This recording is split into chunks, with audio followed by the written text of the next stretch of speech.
Hey, this is MJ Hancock, and I'm here with MusicRoundtable.com, and I am interviewing today the Buddha Crush, which I have their tenor sax with me. This is Tim Kochen. He's the tenor sax for the Buddha Crush. You're pretty new to the band, aren't you? I am pretty new. How long have you been with the band? Oh, I think it's 6 months now. About 6 months.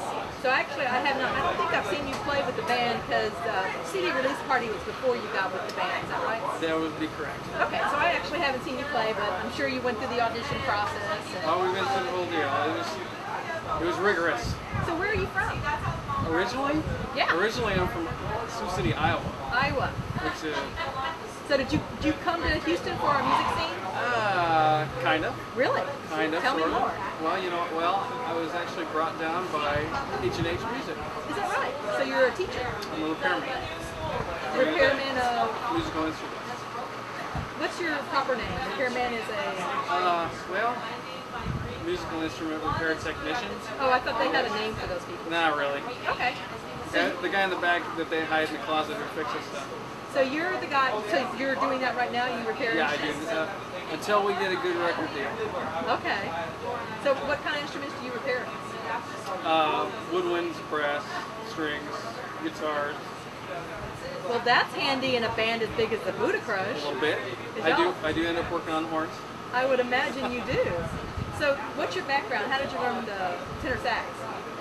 I started when I was in 5th grade in Iowa and played through middle school, high school, and college. Actually, I received a Bachelor of Music Education in Iowa. And then you were playing in garage bands, or? I was teaching, and then I played in some garage bands, played here and there, and some fusion type bands, or what kind of music were you playing? All kinds of stuff, fusion and rock and roll, nice, real mainstream jazz, and I mean some of the Buddha Crush songs. When I came in, it was a really good fit because a lot of the influences, there's similarities in the influences, and it's a really interesting blend. So as far as how did you get to meet the Buddha Crush? Was it a personal ad, or? Actually, I knew Ian. Okay. Ian and I have known each other for several years, and we got hooked up, and we had played together in some other situations. And then you mentioned that you've been to the round table a couple of times in the past. So you actually come out and socialize and try to get the... Oh, you have to. How long have you been in Houston? We have been here about 4.5 years. Is that you and your wife? Yes. Okay. So and my kids. And your children. So you're a dad. How many children do you have? I have 2. Nice. Do they ever come out to the shows? They came out to the international festival that we did. You have a clip of that, and I think they'll be coming out to Freedom Fest. Nice. On the 4th. That's right. I got an email. What stage do you have at Freedom Fest? You know what? You'd have to ask Mary. Yeah, I got an email on that. I don't know the specific. That's right. Very cool that y'all got a gig at that. Very nice. It's very cool. Okay, so one of the things I've been asking Tim, and I also interviewed Ian, is how do y'all keep, well, you're new to the band, but one of the things that was really impressive with the Buddha Crush is the energy level so high on stage. Are you able to contribute to that? Oh, I think so. And how do y'all keep your energy level up so high? I don't know. We're all just a little bit... Ian said it was beer. Occasionally the beer helps, but I think there's an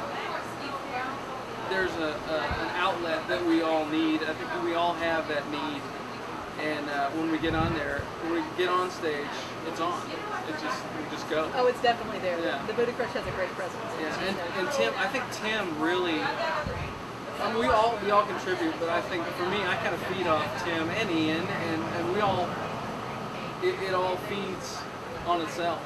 Yeah. And it doesn't matter if there's, 1,000 people there or, 2 people there. The energy we try to maintain. Yeah, the show, no matter what size club it is, it's always really, really high with you guys. That's why I was so curious, because sometimes when bands age, the energy level just kind of ages with them, but not with you guys. You guys are I don't think so. high energy. Yeah. Just keep it rolling. So what are you hoping to accomplish with the Buddha Crush with this new CD that y'all are working on right now? With the new stuff, well, there's some different. I think mainly one of the things that we want to accomplish, if you listen to the past two, one of the differences that you'll hear is the sound quality is a little different. I think we recorded it on analog. It wasn't digital, and I think that it captures more of a live sound. Now we all did it in the studio, and we recorded our individual tracks, but to capture the sound and the energy that you were talking about before, it's very difficult. And I think that is really one of the main goals, to get them to get it to sound like we do on stage.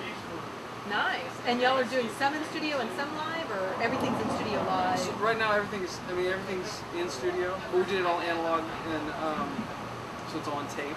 Yeah. And of course, punching in and punching out on those kinds of things is a little more difficult than on digital, because you can go in and just use the mouse, point and click, cut and paste stuff, and you can't do that with analog. But the sound, the energy that's conveyed through that medium is much more vibrant, I think, than digital. And as far as you as a tenor sax, do you ever lease out for a session musician? Like if another band just needs a tenor sax on a... I do, yes, I do. I have recorded with a couple different groups, and I do play with other.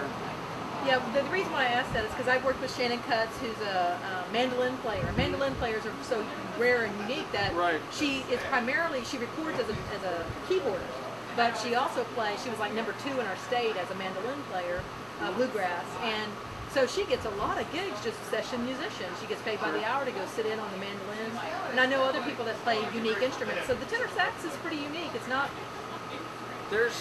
There's some good players around town. Is there? There are some really good players around town. There's different circles that people travel in, and there's a ton of call for horn players, but we get around. Is that right? Yeah. Well, awesome. So are you writing any of the music for the Buddha Crush? I'm still pretty young in that, as far as this group is concerned. I get to contribute, horn lines to the 4 tracks that we just got, and I think that it was pretty representative. I was trying to create something. There's something that I think I definitely contributed as far as my portion. But you've got another saxophone player in the band, or okay? So who's the other sax player? He goes by Skeets. Skeets? Yeah. What type of sax does he play? Plays an alto. He plays the alto. Okay. And it's an interesting. I think we blend very well together. And most bands don't just have 2 saxophones, but it works really well for us. I'm super excited to hear the next project. Can't wait to see you guys play again, because y'all, like I said, do one of the best shows around town. Y'all are definitely worth the cover to get in to see. So I really appreciate you coming in tonight and chatting with us. It was nice talking to you. Thank you, Tim.